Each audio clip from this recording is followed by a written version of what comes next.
Не дай Бог, я буду жити в селі. Окей, так де краще жити, в місті чи в селі? Ай, блядь, ще й поможу. Получається, що чувак просто попадає на гроші. Блокується номер телефону всіх диспетчерів, всіх. З Нью-Йорком це, напевно, там 50% дешевше. Ура, блядь, ура! І все, чувак пропав. Залишив трак і пропав. І в село, а на хвилях радіо. Оце у мене такі відчуття, коли я говорю, що ми переїхали з села в місто. Дійсно, багато що є розказати, бо тому що вже є що порівняти. Я як приїхав в Америку, перше, де я жив, це я жив в місті. Я жив в такому районі Джеферсон Парк в Чикаго, тобто це рахується ще Чикаго. Класний райончик, була класна квартира, гарно ми там тусили, було дуже багато людей. Це була дуже гарна локація для якихось таких перших робіт.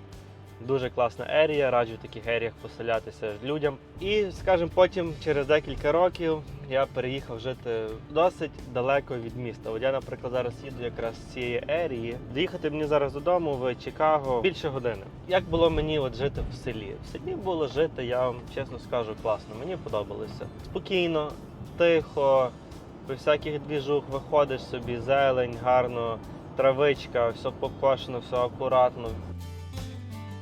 Село класно, американське село, я не говорю зараз за якісь там українські села, яких там прям дуже сильно відрізняється все від міста. В Чикаго, всі саборби Чикаго, це є адекватні, круті села, де можна мати практично весь сервіс, ти там 40-50 хвилин від міста, в будь-який момент сів в машину і поїхав. В селах і старбакси, і кафешки, і ресторани. В районі 30 хвилин їзди в тебе прям максимально все є, що ти хочеш. Тому село це де є повна срака. Чотненько, мені подобалося. Да, мало людей, мало народу, мало там кафешок різних. Все, що хочеш зробити. Село це крута штука.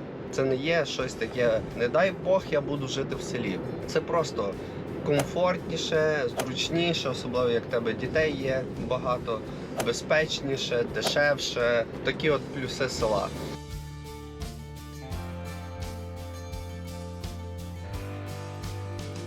Пожив трошки в тому селі, в Ромовілі. І зараз ми живемо в даунтаун Чикаго.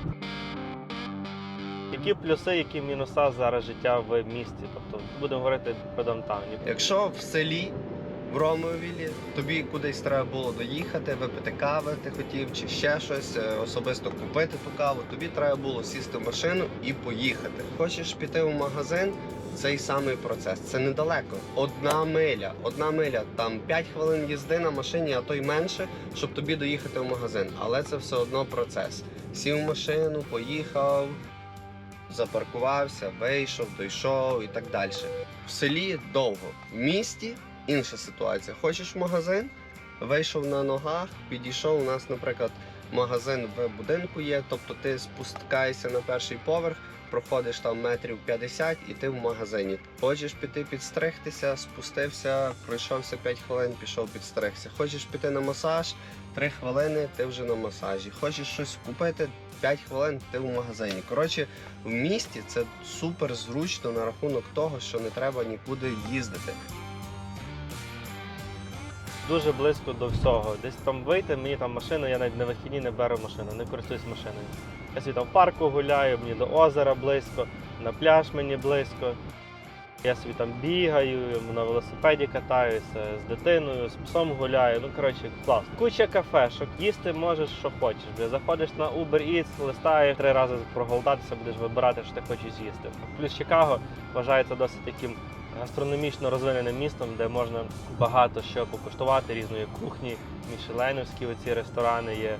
Ти бачиш, як там люди живуть, ти бачиш, як там все відбувається, як там всі рухаються. Я проїхав поворот, курва мать. Ай, блядь, ще й поможу. Реально весело, цікаво можна проводити час. Це от таких з плюсів життя в великому місті. Плюс досить вже такі є знайомі. Той в тому будинку знайомий живе, той в іншому будинку. Вже там один знайомий каже, він має лодку, каже, їдемо на сейлінг, на лодці, там в нього така парусник великий, каже, їдемо поплаваємо. Що теж прикольно, такі, типу, раніше то спланувати було, окей, там 1,5 години їхати, трошки напряжніше. Зараз воно все якось так в одному місці, згруповано, класно. Будинок досить непоганий, в якому я живу, є все. Басейн всередині, тренажерний зал, сауни, різні кімнати для дітей, кімнати для собак, кінотеатр. Коротше, повний вибір. В тому будинку можна тиждень сидіти і собі там будеш мати що робити. Я завжди думав, що даунтаун – це мінус для дітей через те, що в селі собі побіг, десь там в полі, грався, щось більше до України походить. Но що я таки що замітив, зараз по тому ж життю в даунтауні, діти там якось більше швидше розвиваються, дуже багато інших дітей з боку, кругом. Плюс там якісь куча зроблених всяких атракціонів, горок, гуртків різних, ще щось, дуже багато дітей на вулиці. Я замітив, дитина швидше розвивається в даунтауні. Щет. Я вже вам розказував, що приїхало до нас 10 нових трачків. А десь 3 або 4, мені здається, виїхало. Brand new Volvo нове, старе Volvo, якийсь там старий трейлер. І оце нове Volvo.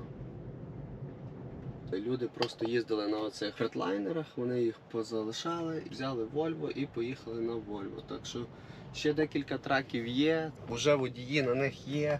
Дякую всім тим, хто підписався, хто прокоментував. Багато людей казало, що хоче на роботу, тому результат позитивний. A few moments later. Така от ситуація. Виїхав новий водій, українець, наш хлопчина, все чітко працює, молодець, все гарно. І тут стається ситуація. Приїжджає на делівері, починають його розвантажувати, бачать, що 2 палети перевернуто, поскладали, і, коротше, він поїхав далі. Розгрузили, прийняли товар і написали на білах, що буде клейм. Проходить декілька тижнів, ми отримуємо клейм на $11 000. По контракті пише, що водій відповідальний за такі штуки і зобов'язаний заплатити $2500.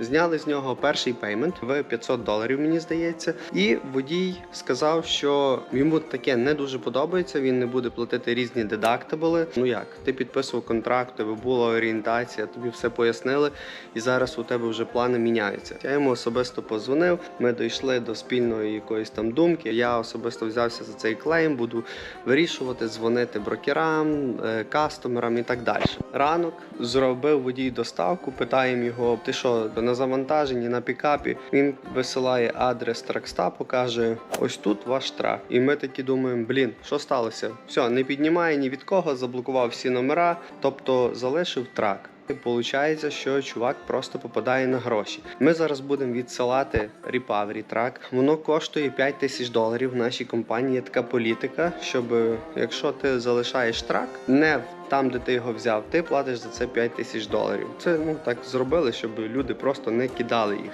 Водій просто вирішив, я не буду цього робити, залишив трак. В яку б ти компанію не пішов, якщо ти зробиш якийсь карго-клейм, тебе будуть знімати 2500 за це. Для чого такі штуки робити, якщо ти можеш вирішити це питання, поговорити, а то, блокується номер телефону всіх диспетчерів, всіх. Диспетчерів, сейфті, аккаунтинг, всіх заблоковані, і все, чувак пропав. Залишив трак і пропав. Ну і хіба це гарно? Не гарно.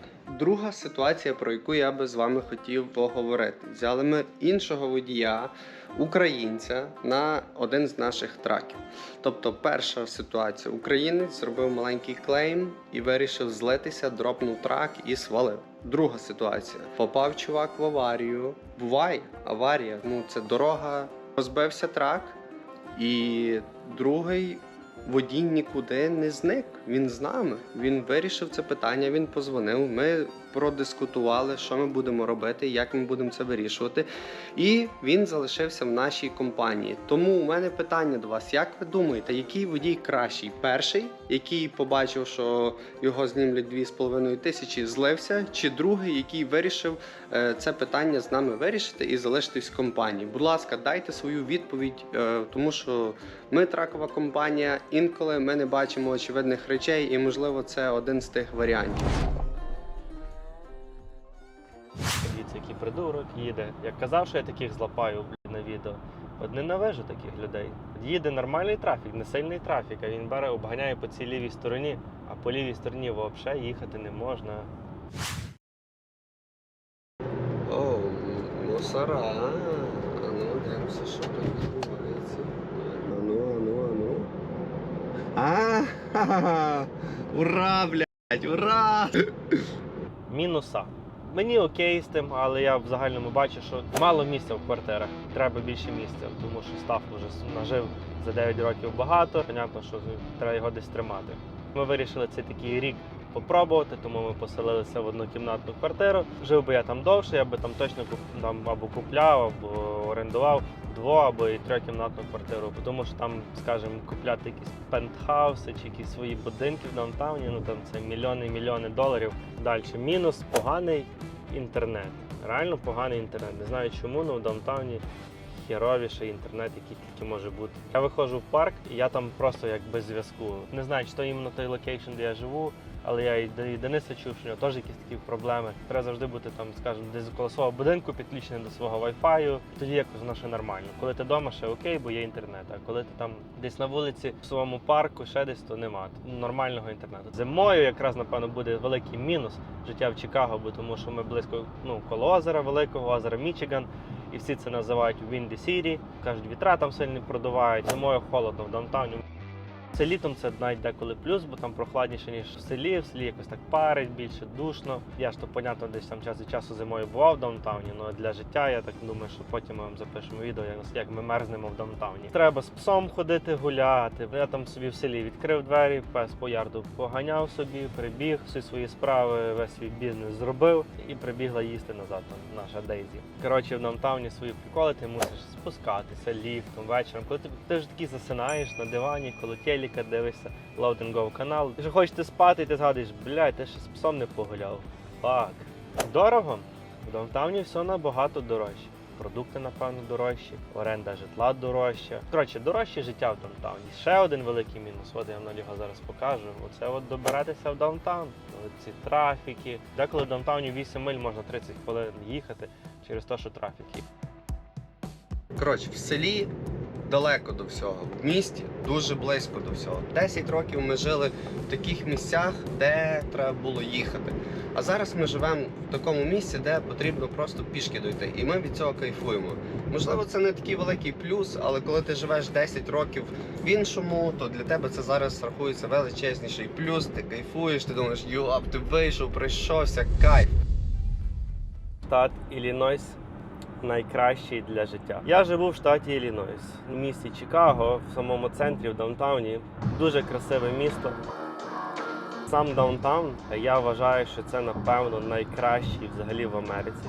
Я ніде не бачив кращого даунтауну, ніж в Чикаго.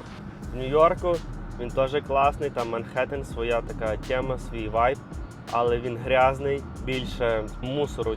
Нью-Йорк так зроблений, що в нього немає таких вуличок ззаді, де там мусор можна там складати. Вони весь мусор виносять на першу вулицю, на першу лінію. Ти буквально вже вечором після обіду ти йдеш по Нью-Йорку, ти йдеш, коротше, як по мусору.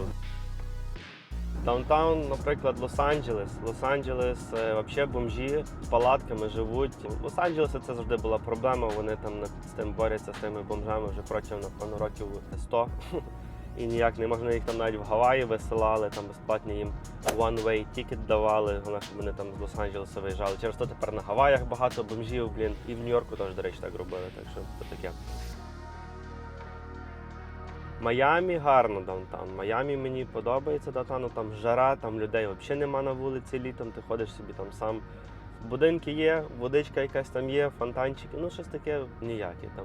І тому висновок, що Чикаго реально самий крутий. дуже крута архітектура. У нас є річка, у нас є озеро. У нас немає гір. Для мене це велика проблема. Але є озеро, є річка, є набережні і на озері, і на річці, рівервок, куча пляжів, куча людей грають в волейболи, дуже багато ресторанів, дуже багато кафешок. Чикаго, даунтаун – це просто one love.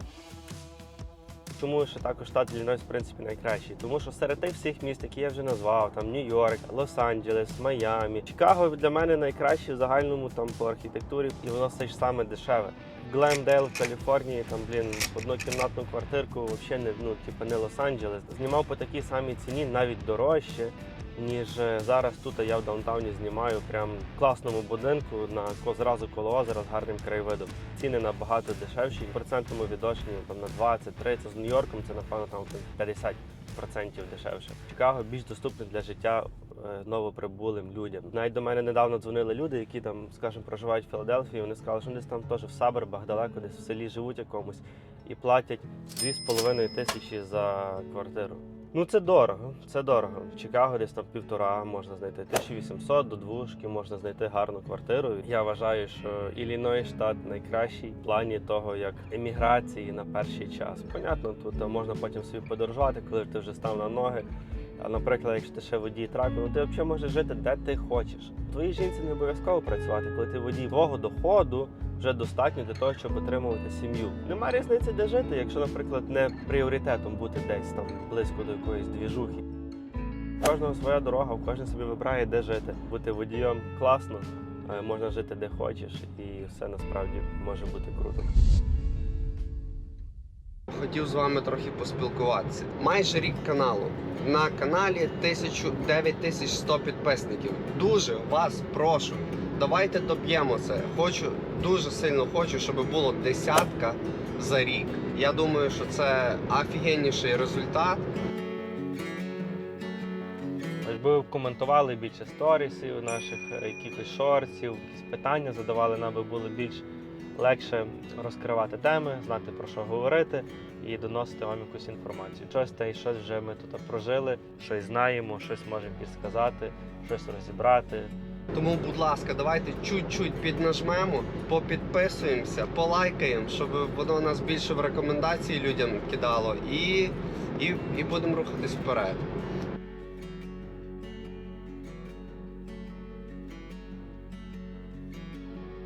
Добре, паркуємо, йдемо в офіс, йдемо робити координації і будувати плани на цей тиждень і, коротше, працювати.